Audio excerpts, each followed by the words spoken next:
32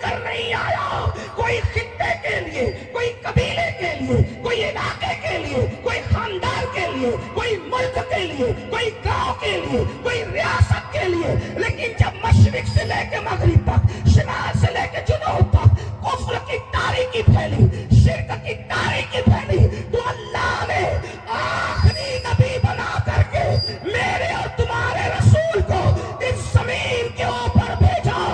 اللہ اکبر۔ ارے جب بعد میں جو آتا ہے وہ پہلے والوں سے بہتر ہوتا ہے۔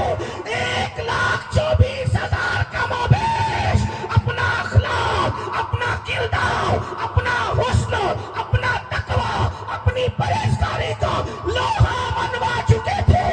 آخری میں جس کو بھیجا اسے ساری صفات کا مظہر اتم بنا کر کے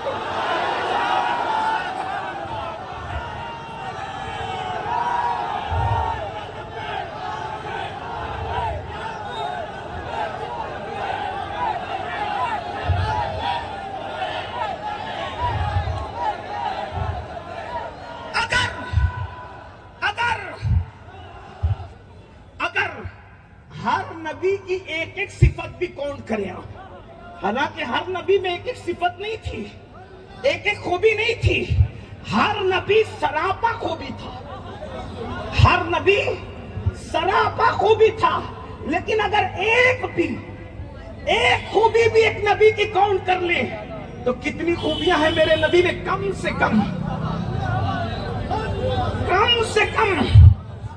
1,24,000 کم و بیش کے حساب سے کم سے کم، اور یہ کم سے کم ہے جس کی کم سے کم 1,24,000 ہو، جس کی کم سے کم 1,24,000، اور وہ کم سے کم میں بھی کون؟ آدم کی صفوت۔ لیکن یہ بھی یاد رکھنا، آدم صفی تھے مگر ہو بہو آدم کی صفوت ان میں نہیں تھی۔ توجہ، اگر آپ حضور کی میلاد سننے آئے تو بہت اہم توجہ، یاد رکھنا، آج جب کہ پوری دنیا میں نبی کو گالیاں دی جا رہی ہے، مسلمانوں، کلمہ پڑھنے والوں، تمہاری ذمہ داری ہے کہ اپنے نبی کی شان بیان کرو۔ بچے کو اپنے نبی کی شان بتاؤ، اس لیے کہ دنیا لرزہ برندام ہے کہ دنیا کا آنے والا مذہب، پوری کائنات کا آنے والے دور میں سب سے بڑا مذہب کوئی ہوگا تو وہ صرف اور صرف محمد الرسول اللہ پڑھنے والا مذہب ہوگا۔ دنیا کو خوف ہے، اس لیے رسول اللہ کے لیے گالیاں دی جاتی ہے تاکہ لوگ حضور کی طرف جا نہ سکیں، لیکن ہم نبی پاک کا کلمہ پڑھتے ہیں۔ میں تو ان بھائیوں کو بھی کہتا ہوں جو کسی کے بہکاوے میں آ کے مسلمان ہونے کے بعد ان کو یوں لگتا ہے کہ مولانا ہم حضور کا اتنا ذکر کیوں کرتے ہیں۔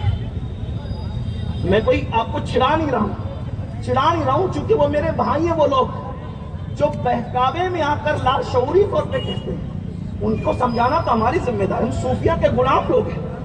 ہاں، جو گالی دے، توہین کرے، اس سے ہمارا کوئی رشتہ نہیں ہے، لیکن جو لاشعوری طور پہ کہے وہ تو ہمارا بھائی ہے، ہم اس کو سمجھائیں گے۔ اگر آپ کہتے ہیں، ایک بات میں آپ سے کہتا ہوں، سنجیدگی سے سننا میرے نوجوانوں کی خاص توجہ، وہ کہتے ہیں کہ مولانا حضور کا ذکر اتنا کیوں کریں، اتنا ذکر حضور کا کیوں کریں، ہم اللہ کا ذکر نہ کریں؟ تو یہ مفتیان کرام اور علماء بیٹھے ہوئے ہیں، ہر مذہب میں کسی نہ کسی اعتبار سے اللہ کا تصور موجود ہے۔ دنیا کا کوئی مذہب ایسا نہیں ہے جو اللہ کا منکر ہو۔ آپ غور، عیسائی مذہب میں وہ 3 خدا مانتے ہیں مگر اس میں سے ایک وہ اللہ کو ماننے کی بات کرتے ہیں۔ یہودی حضرت عزیر کو خدا کا بیٹا مانتے ہیں لیکن کہیں نہ کہیں وہ اللہ کو ماننے کی بات۔ اور بھی ہندوستان میں جو مذاہب ہیں ان میں بھی اوپر والا کہہ کر کے خدا کا کوئی نہ کوئی تصور موجود ہے۔ ٹھیک، تب آپ بھی کہتے ہیں کہ مولانا ہم اللہ کا ذکر ہی کریں تو کیا یہ کافی نہیں ہے؟ میں نے کہا آج کی تاریخ میں اللہ کو ماننا یہ کافی نہیں ہے، یہ ذمہ داری سے محض کر رہا ہے، اللہ کو ماننا کافی نہیں ہے۔ دوسری بات، اللہ کو الگ الگ تصورات کے ساتھ ماننا کافی نہیں ہے. مومن صرف وہی ہے جو اس اعتبار سے اللہ کو مانے کہ اللہ وہ ہے جو محمد الرسول اللہ کا رب ہے. ہاں، یعنی جب تک محمد الرسول اللہ کے واسطے سے اللہ کو نہیں مانو گے تو اللہ کا ماننا فائدہ نہیں دے گا. حضرت موسیٰ کے واسطے سے بھی مانو تو بھی فائدہ نہیں دے گا، حضرت عیسیٰ کے واسطے سے بھی مانو تو فائدہ نہیں دے گا. بلکہ اللہ کے رسول کی حدیث صحیح ہے، آقا فرماتے ہیں جب حضرت عمر کو توریت پڑھتے دیکھا، حضور غصے میں آ کے کہتے ہیں عمر تم توریت پڑھ رہے ہو، اگر آج موسیٰ بھی ظاہری طور پہ حیات ہوتے تو ان کو محمد کی پیروی کے علاوہ اور کوئی چارہ نہ ہوتا. ارے خدا سے کلام کرنے والا کلیم بھی جو خدا سے کلام کر چکا ہے، اگر دور رسالت محمد عربی کے زمانے میں وہ حیات ظاہری طور پہ ہوتے تو ان کا کلام کرنا، ان کا نبی ہونا صرف ان کے لیے کافی نہیں ہوتا. آقا فرماتے جب تک وہ میری پیروی نہ کرے، تو جب کلیم پر ان کی پیروی لازم ہو جائے ان کے نبوت کے دور میں، تو آج کی تاریخ میں ہر مذہب کسی نہ کسی اعتبار سے اللہ کو ماننے کا تصور ہے. تو پھر حضور کا ذکر اس لیے ہم کرتے ہیں، حضور کا ذکر اس لیے ہم کرتے ہیں کیا کہ ہم لوگوں کو بتائیں کہ اللہ نے زمین کو اپنی برہان بنا کر نہیں بھیجا، آسمان کو اپنی برہان بنا کر نہیں بھیجا، ستاروں کی انجمن کو اپنی برہان بنا کر نہیں بھیجا، ستاروں کو اپنی برہان بنا کر نہیں بھیجا، چاند سورج کو اپنی برہان بنا کے نہیں بھیجا. کیوں؟ اس لیے کہ جو چاند کی عبادت کرنے لگے، چاند نے نہیں کہا کہ میں خدا نہیں ہوں، خدا کوئی اور ہے. جو سورج کی پرستش کرنے لگے، سورج نے نہیں کہا کہ میں خدا نہیں ہوں، خدا کوئی اور ہے. اسی لیے اللہ نے جب برہان بنانا ہوا، دلیل بنانا ہوا، تو فرمایا قد جاءکم برہان من ربکم، میں نے محمد عربی کو اپنی برہان بنا کر بھیجا. کیوں؟ چاند کی عبادت کرنے والے، سورج کی عبادت کرنے والے جب اسی میں پھنسے تھے تو انہوں نے اشارہ کر کے ایک کو ٹکڑے کیا، دوسرے کو پلٹایا، کہا جس کو خدا مانتے ہو وہ میرے اشارے سے ٹوٹتے بھی ہے، جڑتے بھی ہے، جاتے بھی ہے، آتے بھی ہے. تو لوگوں نے کہا تو پھر کیا آپ خدا ہے؟ تو کہا نہیں، سر کو سجدے میں رکھ کے کہا سبحان ربی الاعلی. تو تب دنیا کو پتا چلا جس کے اشارے پہ سورج آتا جاتا ہو، چاند ٹوٹتا اور جڑتا ہو. ارے جب اتنی طاقت والا یہ ہے تو یہ جس کو رب اعلی کہتا ہے اس خدا کی قوت کا عالم ہے.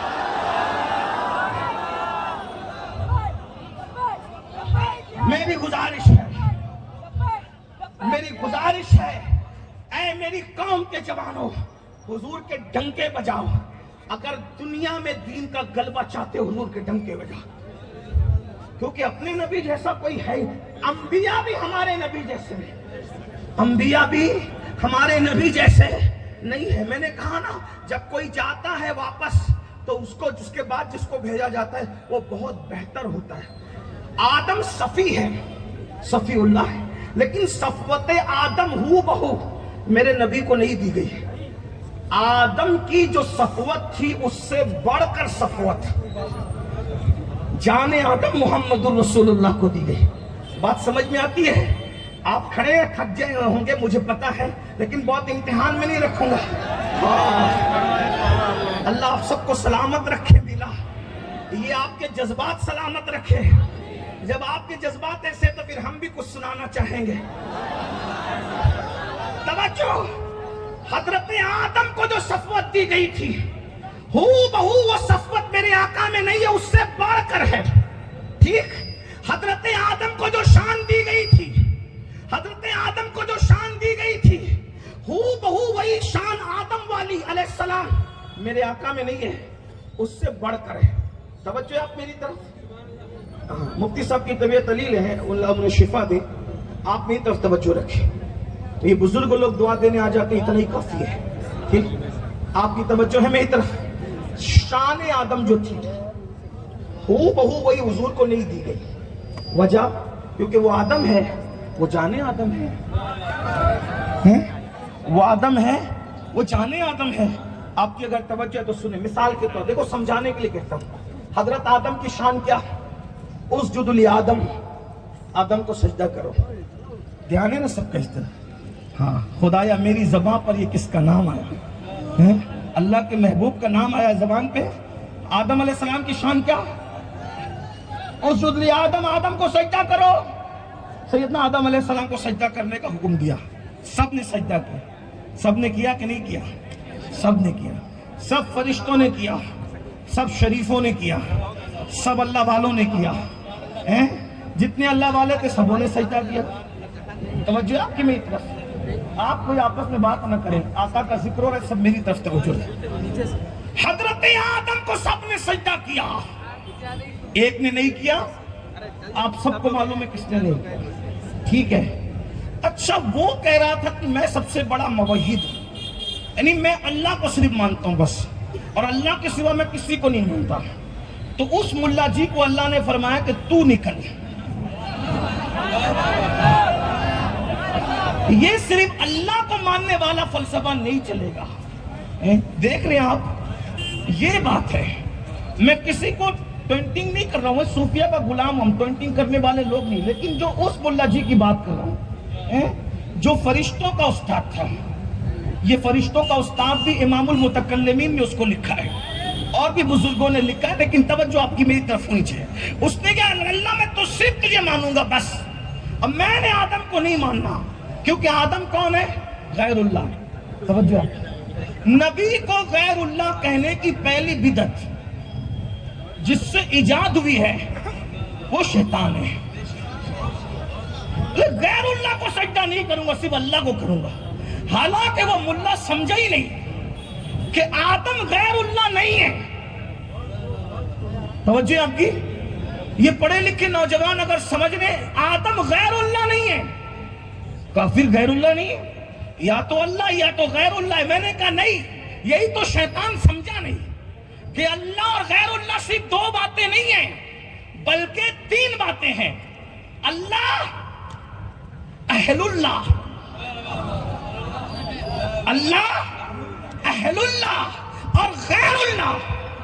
اللہ کا سجدہ ہوا تو عبادت ہوئی, اللہ کا سجدہ ہوا تو عبادت ہوئی.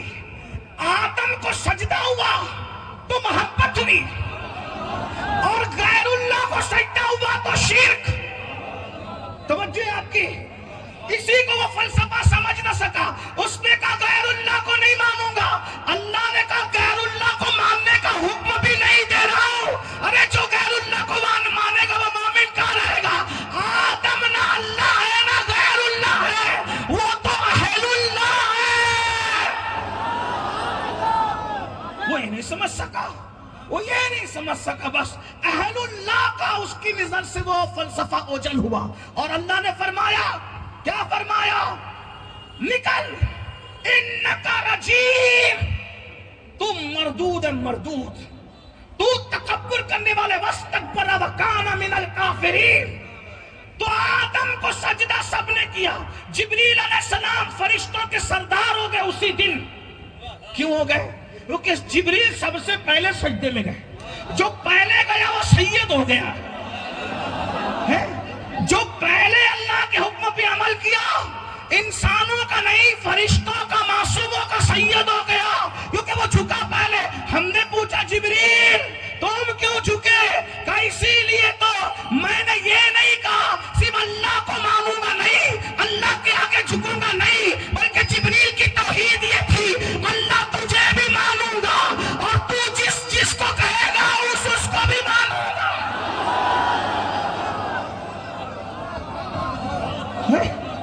اللہ کو ماننے کا مطلب یہی ہے, تو جس جس کو کہے گا اس کو مانوں گا. آدم کے زمانے میں کہے گا سجدہ کا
دیکھو جبریل نے اپنی مرضی نہیں چلائی، آدم کے لیے سر پیشانی زمین پہ رکھ دی اور نبی کے لیے تو ڈائریکٹ تلووں پہ رکھ دی۔